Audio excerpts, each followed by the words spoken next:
Welcome back once again to 30 Days of Star Wars. I'm Andrew Auger, once again joined by Nate Lungarini and Jake Hensler, and we have reached the end of the original trilogy. Star Wars Episode 6, Return of the Jedi, was released in 1983.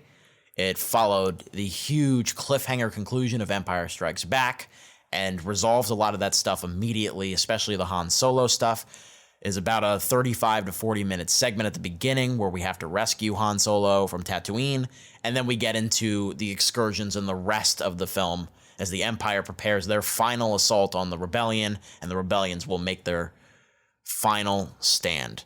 So guys, obviously this was hugely anticipated when it came out after Empire Strikes Back and after A New Hope. It would be the last Star Wars movie for about 16 years, I believe. 83 to 99, is that 16? One of you that's better at math, tell me. I don't want to risk that on air. Silence from the comm boys. Yeah, Typical. Pretty much. Typical. Anyway, it would be the last Star Wars film for a while. And a lot of people might have thought at the time it was the last we ever got to see of these characters. Of course, that has changed in context. But as a trilogy capper, what do we think of Return of the Jedi? Nate? This one definitely leans too hard in the cheese, for my opinion, and a lot into its own nostalgia, which are two things I'm not a huge fan of sequels doing in any series. And yeah, it's not so much that it lands on its face, but it stumbles a little bit getting to the finish line here, in my opinion. There's some good things, but there are some things that it's just like, did you have to include that, George? I don't know. I think a lot of us ask that question a lot. Overall, I still enjoy it as a film, but this one doesn't come close to me compared to the first or the second. Yeah, definitely the weaker of the three. I still enjoy it, but definitely the weaker of the three. And like Nate said, there are elements that just kind of make you scrunch your face a little bit, scratch your head a little bit. Some cheesiness, like he said, some ideas that, I don't know, don't quite fit in. It's just also watching it right after Empire is a little like, oh, okay. We've seen better and we saw it recently, but okay, it's still pretty good. Yeah. I still think it's a good movie, but we're all on the same page here. The word I would use is inconsistent. Yeah. Because A New Hope and Empire Strikes Back are so consistent and so good throughout. Jedi's just got some things that I think are a product of Star Wars getting so popular. I kind of go into this in my companion article that you'll be, if you're listening to this podcast, you might be able to read it right above you. I go into the whole idea of Return of the Jedi being a product of Star Wars popularity, where it's very much, some of the ideas, specifically the Ewoks, of course, are very much more corporate driven and more bottom line driven than storytelling driven, in my opinion. That's still maintained its presence through later movies. Cough, cough, porgs, cough. Right. Well, not even just, everything in the prequels too. Like that, the prequels especially, it's like, what character can we put in a toy box, basically? All of these movies have that in them. Like even Empire and the original Star Wars, they have so many intricately designed characters and stuff that are action figure fodder, but this is the first time where it feels like it was deliberate. Like it's not an accident that the Ewoks look like teddy bears. Like, right. What do kids love? Teddy bears. There you go. And say things like, eat your mama. Get people to chuckle. Yeah. Let's get more into the Ewoks in a bit. I kind of want to go chronologically for this one. And something funny I saw on the internet that was a little snarky is that the first 35 minutes of Return of the Jedi feel longer than The Irishman, which is 3.5 hours long. And I don't know if I necessarily agree with that, but we spent a long time on Tatooine. And it's kind of hilarious that everybody has a plan to break Han out from Jabba the Hutt's palace, but none of them talk to each other. So every plan fails, and they just win off of improvisation, basically. Mm-hmm. And I like to point out to all the Boba Fett fanboys that he goes down like a little punk. Yeah. Ugh. That scream he makes, oh boy. Yeah, and he does it to himself. Doesn't his rocket malfunction? He flies into the ship and falls over. His jetpack's just dumb. Yeah, come on. He goes out with a burp. The Sarlacc burps when he eats him. Yeah, he burps him up. And that's part of it. This is obviously getting to the bigger themes of the movie, but there are moments where the whole tone is very serious, very dark, kind of like Empire was. I picture like Luke talking to all of Jabba the Hutt's bodyguards and getting to that moment where he's like this crazy dark wizard type person, and you're like, whoa, this is a dramatic take on the character. This is serious stuff. And all the stuff with the Emperor later in the movie obviously mirrors that. But then you have stuff like slapstick comedy during the Jabba during the Han Solo rescue scene with Boba Fett there. You have the Ewoks just being Ewoks, and a lot of it's so cheesy and corny, and it's weird seeing that mix of tones throughout the entire piece. Yeah, not just one, but two musical numbers inside of Jabba's palace. Yeah, That's right. That Oh my God. startled me. I was like, was this? I actually had a thought where I was like, is this in the original, or did Lucas add this in like? He added the second one because it's clearly CGI for one of the characters. Okay, yeah, I was like, was this in the original? Because this is weird. Don't get me wrong, still some cool character design. There's a character's name in Max Rebo, the big blue elephant, who I love. Big Max Rebo stan over here. But there's a character in his band whose name is Droopy McCool, and I think I sent this to you guys earlier this week. And that just felt like they ran out of ideas. And were just like, or they were trying to see how far they could push it, where people are not like, And they push it pretty far. Yeah. I would say so for sure. But that extended sequence goes on for a long time, and then we finally get into the crux of the plot after that, which is, of course, the final assault on Endor, because they need to disable the shield so that they can get to the second Death Star, which... Dun, dun, dun. Like, why would you do that again? The exact same thing? Like, the exact same thing. No changes. The one thing, I really do like the twist that the rebels are fed false information. Yeah, me too. That the Death Star is not fully operational, and then when the Empire says that this battle station is ready to go, like, that's one of those oh crap moments that is really, really good. I really like that. But I felt like the counterbalance of setting up that moment versus having to do the same plot and make a new Death Star again, and it's just a rehash of the original, is completely outweighed there. Like, it's a cool moment, it is a cool gotcha moment, but it doesn't serve a purpose better than an original showdown would have been if they hadn't just redone Star Wars 1 in this one. Right. It makes the Empire look smart and stupid in the same breath. Really. Because it's smart that they are tricking them into what my good friend Admiral Akbar calls a trap. Like, that's pretty cool. But then the whole conceit of doing the Death Star again, and not like you didn't even put like some duct tape over it this time, like the same spot. It was like easier to get to. Yeah. They didn't make it any better. Yeah. And why don't you have like laser cannons next to the reactor this time around to shoot any ships that want to get close to it this time? Yeah, that would be my primary focus. Like, maybe protect that area. Or at least not make it Millennium Falcon sized. Come on. Right. Right. You made it relatively easily accessible and like not heavily guarded, which like a lower, we couldn't even get a lower clearance. Like, yeah, like a bridge that like trucks can't fit under, basically. Like, right. Yeah, exactly. So what I find interesting every time I watch this is that for a final act in a trilogy, this movie has the least amount of urgency of the three films in the original trilogy, and I think it's got to do with the big detour of C-3PO, I Am a God, Kanye West style with the Ewoks. Like, Ewoks in general. Ugh. Yeah, the whole thing it's incredibly campy. It goes on way too long, my opinion. Like, I'm just so sick of them by the time we're wrapping up and doing the dance number at the end.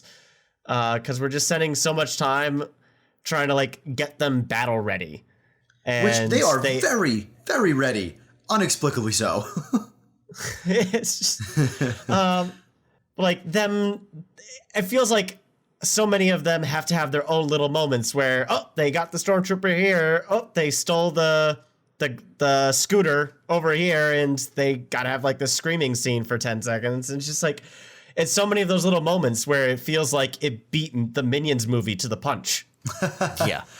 I did like that they helped Chewie get inside the ATST. Like, that's pretty funny. Yeah, like, I feel like little elements like that, like certain elements, like the Ewok stealing the bike, I liked, but I also thought it was dumb that 3 out of 4 of them chased him. Like, come on, it's a bear. You can send one guy. It's fine. He's not going to do anything. He's not going to do anything else. I wonder what the average GPA of an Empire soldier is. It's definitely like a 2.6. At best. That's like with a lot of extra help and stuff like that. Yeah. Tutoring programs. Yeah, like he somehow was able to take like intro to comm twice, just get to 2 A's. Yeah. They all have to take Empire Rosetta Stone. But so I like little elements of the Ewok stuff, but yes, it goes on too long. And there's really no explanation as to how they're able to defeat the Empire really without that much force, like without that much pushback. The Ewoks are met with a lot of nostalgia from people who grew up watching that movie. Like, I've had to defend this point of view from a person who grew up and watched the movies like in the late 90s, early 2000s, as opposed to who watched them in 1983 and probably thought Ewoks were the coolest thing ever. But those Ewok sequences mix the two most annoying parts of the movie, because C-3PO sucks. And I'm officially on that. I'm on board with that. Like, and like that was his role in the previous movies. Like in Empire, they definitely play into that a whole lot, where they're just constantly telling him to shut up, and that's his character. And it's kind of fun to just have that negative. They literally Nancy, switch him off at some point, right? Yeah, but yeah, they do in Empire. But they lean way too much into it here. He's supposed to be kind of like a fun little. It kind of reminds you of your mom teaching you how to drive. Right, he's a wuss and he's a worry. He's a worry guy, and it's kind of fun saying, "Don't worry, we got an awesome movie ahead of us. Let's just play the movie and just go with it, go with the flow." And there's just way too much of his negative Nancy attitude in this one. Yeah, and I think spending all that time on the Ewok and C-3PO stuff distracts from further development that could be done to the really interesting stuff, which of course is the push-pull between Luke and Vader and the Emperor and even Leia to an extent. These are extra. We could be doing extra scenes because the reveal that Leia is his sister doesn't get a lot of time to marinate with these characters. Like, he kind of just tells her, and then like she thinks about it for like 30 seconds, and then they have to get back to the Ewok plot, basically. Mm-hmm. Like, there's no time to digest what he just told her, that, hey, maybe I should think about for a second that he just told me that not only are we siblings and we made out, but big yikes. Details. But also that Darth Vader is my father too. Maybe we need to have a conversation about that too. And I potentially could use the Force. That was a lot to happen in 60 seconds. Right. Let's take a breath. Mm-hmm. And then I think this is the biggest missed opportunity with this trilogy. And you guys can push back on me if you disagree. But I never really bought Luke as being at risk of falling to the dark side. Like, they do a lot of foreshadowing throughout this movie where, like, he's in black uniforms throughout the whole bit. We aren't exactly sure which way he's leaning. His lightsaber's green instead of blue now. There's lots of hints of, like, maybe there's something sinister here. Maybe he could really be turned. But I felt like when I watched this as a kid, when I watch this now, I just never really get a non-heroic aspect of his character in my head. I feel like he's always just playing the hero and he's just acting a little off, not necessarily dark ever. Yeah, they don't ever really sell it. The only point where they even get close, and this has to go with the choreography of the action. I do like the difference between the Vader Luke fight in Empire and the Vader Luke fight here, because Luke has evolved so much as a swordsman, and this one is driven by rage. Like, he is just hammering away at him with it. That's the only point in the movie. Nate, you're absolutely right. It's the only point in the movie where he even toys with darkness. Well, there is the Emperor. I actually really like this also. The Emperor reveals to him that I have the upper hand. I tricked all you guys, and I'm going to kill all your friends, and you're going to sit here and watch while I do it. He goes to strike the Emperor down. as he was unarmed. What a great shot that is. Where Yeah, but so that had he been successful, that is absolutely a path to the dark side. And then him taking down Vader in anger. So I think there's at least two. But I think both work. Because he has... It's at the climax of the movie, though. I felt like we needed to have some sort of build-up. If that was ever going to... If you're going to put that as a risk, make those stakes apparent earlier. And we never really got it in this movie. Yeah, I completely agree. Definitely on board with that. And, like, this is one thing that I mean, the prequels did this to an extreme, but there were more events peppered throughout where... You know, you could tell Anakin was toying with the dark side, and of course he eventually gives into it. Now, we don't have to do anything as drastic of killing the entire Tusken Raider group or something like, or killing younglings. We don't need that from Luke. Just like an outburst, like of some sort, like stuff like that. Or more like more rashness, like what we got in Empire, where he left his training early. Like that, it's a less extreme, but it would have been agreeable to the character we're familiar with, still going towards the side that he isn't supposed to be accepting. Yeah. We're on the same page there. I agree. Like, I don't really even have a problem with the Ewoks being in the movie, but I think I'm with you guys too much and, like, too much responsibility. Like, there's borderline Phantom Menace tones where, like, they want to create a character like Jar Jar. I'm really upset that I'm bringing up Jar Jar again. But you see the Gungans at the end of this movie just, like, turning up after the Empire loses. Yeah, get them out of here. Anyway, like Jar Jar is supposed to be like this kind of comical character for people to look at and laugh at and family friendly, blah, blah, blah. But he's also given a lot of responsibility that doesn't add up. That's the same thing with the Ewoks. Like they're fun, they're cute, they're family friendly. Everybody looks at them and goes, "Oh, look how funny, look how cute." But then take down an army.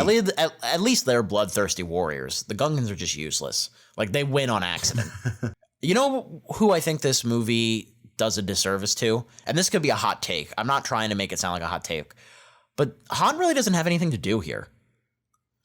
Well, he's incapacitated for the first half of this movie. That's part of it. But then, like, when they get to Endor, he's just kind of... He's got no drama of his own here. Because he clearly is in love with Leia. They can't make the love triangle work anymore because it's incest. So that's not happening. But his only role besides being the general and being one of the leaders of the fight is, you know, like kind of getting mad at Leia, being a little rude to Leia because she's not revealing all of her secrets to him. Like that's the only thing that stuck out to me that he does substantially. And I know they wanted him to die in this movie originally.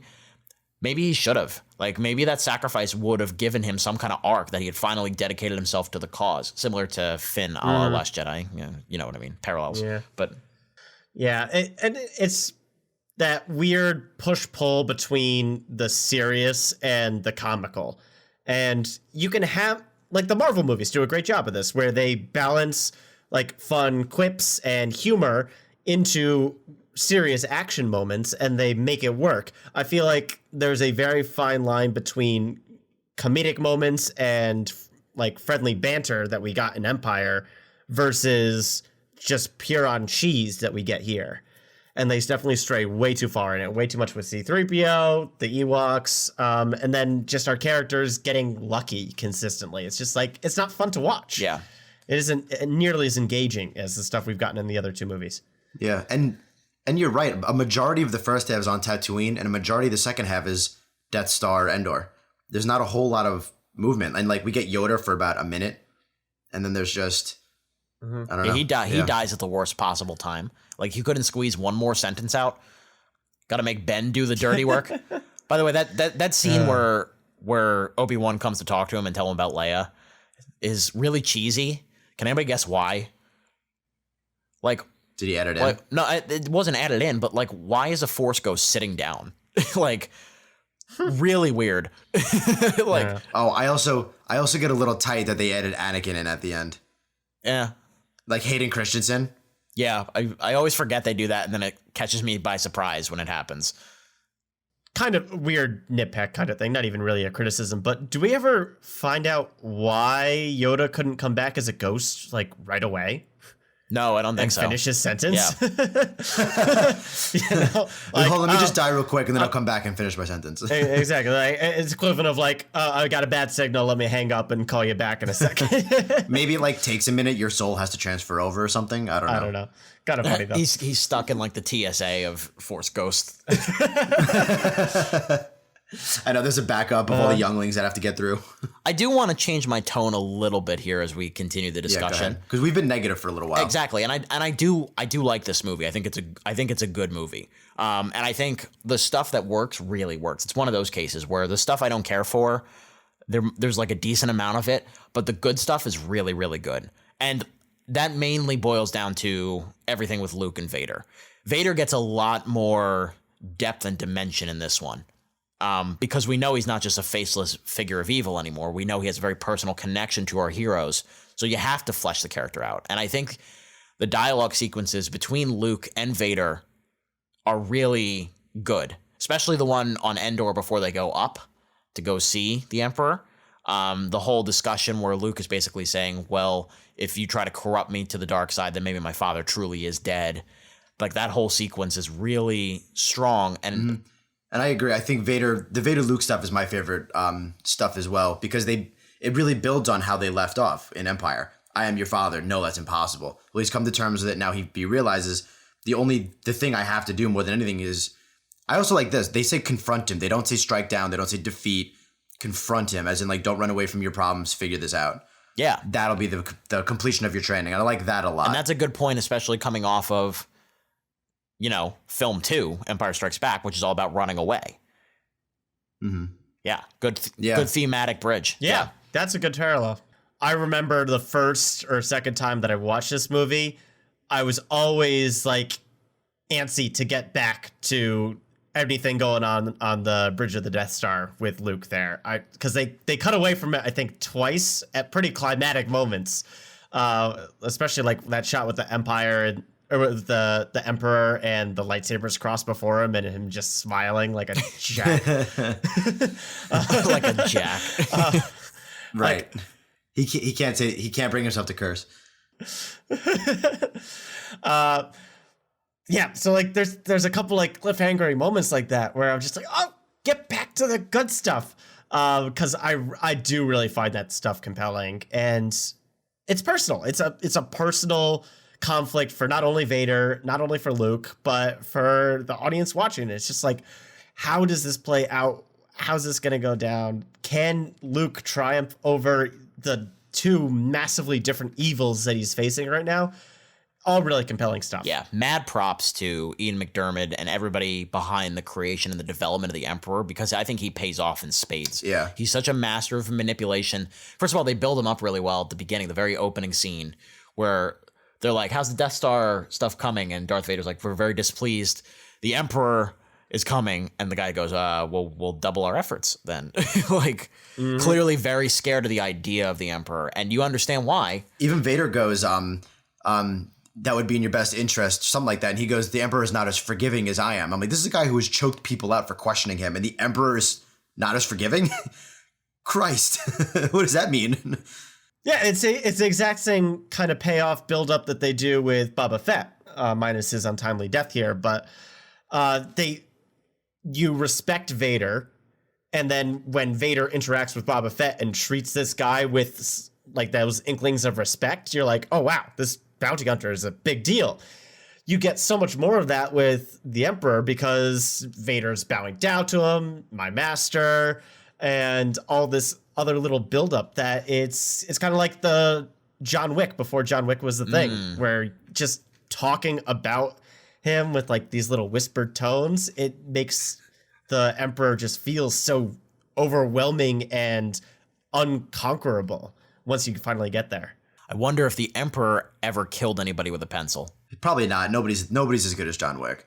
Big if true. Better than that, he killed people with his fingers. That's the thing. Like, you spend most of the movie being like, okay, obviously he's in charge and he's very domineering and manipulating, but why has nobody tried to overthrow him? And he's like, oh, because he's the most powerful person on this ship right now. It's not even that close. And he's like, yeah, it's not even close. Just the Force lightning is, what an idea. Like, what an idea of evil. That's the only time we see it in this trilogy, right? When he's Yes. hitting Luke with it, or was there another time? He's the only person that can do it. Yeah, that's pretty awesome scene. And a pivotal. Not only does it follow Luke overthrowing Vader and Luke telling the Emperor like, "Too bad, I'm not turning." You introduce Force lightning, and then the big climactic dun dun dun. Vader tosses him over in the now overdone, but at the time awesome falling to his death. Okay, I think we've kind of exhausted the topic of Return of the Jedi because it's tough to talk about this one as much as we talk about A New Hope and Empire because there's less to gush about. There's definitely more good and bad here, but I'm interested to see where you guys rank this because my ranking is going to sound different than my review, but it also goes back to what I said where I think the good stuff really, the good stuff really works in my opinion. So with that in mind, Nate, what would you rate Return of the Jedi? Yeah. This is definitely one where if we did half ratings, I'm probably smack in the middle between two things, but I'm going to go on the lower end of a wooden seat here. There's maybe like a little seat cushion on it, but this one it doesn't hold up for me, and it kind of alternates between, Revenge of the Sith from the prequels in terms of, do I like this one more or less? It's hard to say sometimes, and it kind of depends on my mood. But they are right in that same range, the two of them. I agree. My review there was kind of similar. The stuff that works, and the stuff that doesn't, definitely doesn't. And it's very much this weird bipolar movie that I could still enjoy and sit down, but if you give me the option of a Star Wars movie, there's better ones than this. Yeah, I'm very, very similar. It kind of falls in a similar range to Revenge of the Sith for me as well. And I'm with you guys. It definitely, I feel like the minimal flaws I have with A New Hope are that, a lot of it's a little old, it's a little dated sometimes. Return of the Jedi does have a little bit more issues than that. And I don't know. It's just, they're certainly not perfect. There's definitely better Star Wars movies. And like Andrew said, the stuff that works does work. And like Nate said, the stuff that does really doesn't. So I'm kind of with you with the half rating, but I'm feeling kind. And because it's Star Wars, it was still influential for 1983. I'm going to lean into a very low plush recliner. And because at the end of the day, even when at least this original trilogy, I've really enjoyed revisiting them. They're so watchable. I rewatched Return of the Jedi a few nights ago, and I was falling asleep a little bit in the second half. So I played the last, hour 10 right before we came on and started recording. And it's just watchable. It's just easy to throw on. And even the stuff that doesn't work is still overall an enjoyable experience. So I'm going to lean into plush recliner. Solid movie. Yeah, there are definitely tiers of Star Wars movies in my mind. There's the first tier, which has the original Empire and Last Jedi for me. And then the second tier, I would put Return of the Jedi in that second tier, probably towards the middle, the bottom of the second tier. Like Jake said, it is an entertaining, watchable movie. It's not a complete travesty, or it's a pretty decent, if not spectacular, wrap up for the franchise. They're just more wrong here than there was in the other ones, and it just stands out. That's how it is. So I'm gonna basically mimic what Jake said and give it a lower end plush recliner. I do think that it still holds up in most regards, but the bad stuff is there and it's present. It's not a perfect movie, basically, but what movie is? Empire. Right, a handful, but not this one. Yeah, two of the movies that came before it, in my opinion. That will do it for our Return of the Jedi talk and for our discussion of the original Star Wars trilogy. We're going to be talking about Force Awakens next. So be sure to look out for that. If you haven't listened to our previous podcasts about the prequel trilogy and about A New Hope and Empire Strikes Back, you can find those anywhere you listen to us on the internet. That'll do it for our Return of the Jedi review. For Nate Lungarini and Jake Hensler, I'm Andrew Auger. Keep that seat warm, everyone. We'll be back soon.